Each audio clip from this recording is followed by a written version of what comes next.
Le monde d'Uleia. Les contes parlent de pluies de feu, tombant de cieux noirs et incandescents, et de mer montant à l'assaut des terres brisées. Des légendes courent sur un monde mourant, baigné dans les flammes, balayé de tremblements de terre, de vents déchaînés, et d'inondations dévastatrices, porteuses de mort et de destruction, à une échelle inimaginable. C'est ainsi qu'une ancienne civilisation autrefois prospère et puissante, fut brisée par un cataclysme tout jusqu'alors jamais vu. Appelé l'événement par les lointains survivants, personne ne sait vraiment ce qui a causé ce cataclysme. Certains affirment qu'il était la punition des dieux, contre l'arrogance des bâtisseurs, ce peuple d'autrefois qui avait bâti la civilisation d'avant la chute. D'autres disent qu'il s'agissait du résultat d'une guerre ultime, peut-être d'une guerre civile, dans la lutte des pouvoirs. Mais tous s'accordent à dire que ce fut le moment fatidique qui anéantit la domination de la toute-puissante civilisation, qui régnait sur ce que nous appelons maintenant The Drowned Earth, la Terre noyée. Quoiqu'il ait détruite il y a plusieurs centaines d'années maintenant, et malgré l'ampleur de la dévastation, les preuves de l'existence de cette civilisation sont encore présentes aujourd'hui, au-delà des mythes et légendes.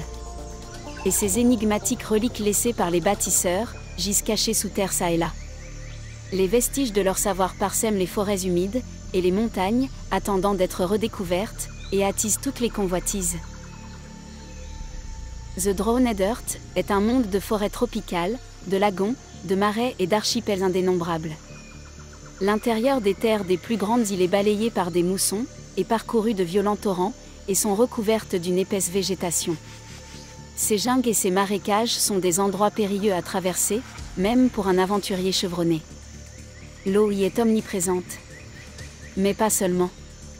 À travers la nature luxuriante, les bâtiments en ruine, et les artefacts anciens de l'ancienne civilisation, gisent çà et là. Mais ce ne sont pas les seules choses que les bâtisseurs ont laissées derrière eux. Dans ce monde sans merci, seules quelques formes de vie, les plus robustes et tenaces, ont survécu aux années qui suivirent l'événement destructeur.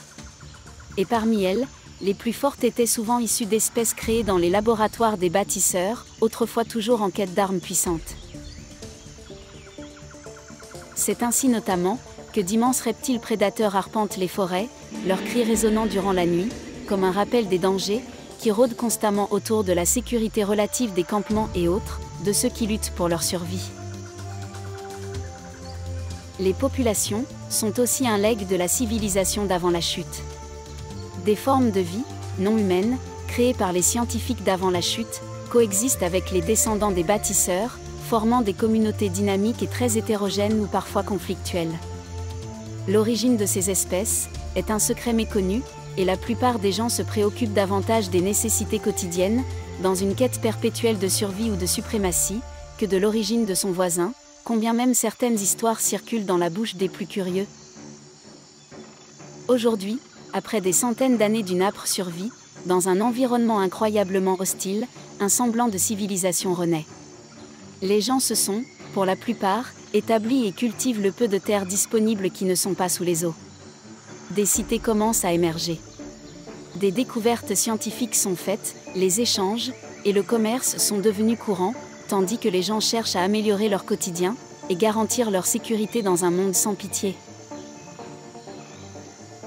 Mais si certains cherchent à progresser, grâce à leurs propres accomplissements et avec bienveillance, d'autres souhaitent uniquement s'emparer des biens d'autrui, voire pire. C'est ainsi qu'avec l'extension de l'agriculture, s'est accompagnée la mise en place de l'esclavagisme. Au sud d'Uleia, de grands empires luttent pour la domination constamment. Les ligues marchandes des îles nordiques se battent entre elles pour établir leur route commerciale, tandis que les pirates profitent de ces conflits pour tirer leur épingle du jeu et s'enrichir. Et la découverte d'anciennes reliques qui alimentent le progrès n'arrange pas les choses.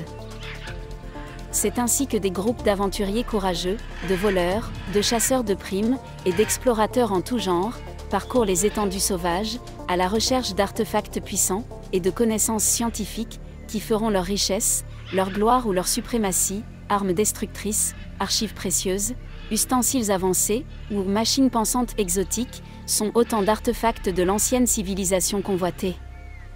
Les trésors du passé contenant les secrets de la puissance des bâtisseurs. En contemplant les reliques et les ruines du passé, il est difficile de comprendre vraiment comment la puissante civilisation des bâtisseurs a été détruite, malgré les récits, les mythes et les traces laissées. Alors qu'Uleia est aujourd'hui à l'aube d'un nouveau futur, un nouveau défi se présente pour ces populations. Si le progrès est inévitable, qui le définira, et quelle voie prendre? Suivre les gens du commun, ou ceux qui souhaitent priver les autres de leur liberté? Serez-vous de ceux qui assureront un futur basé sur la coopération et le libre-échange? Ou serez-vous dans le camp des opportunistes, profitant du chaos, pour dérober aux autres leurs biens durement acquis, voire leur liberté? Un juste milieu est-il possible? Le progrès n'est-il pas un danger?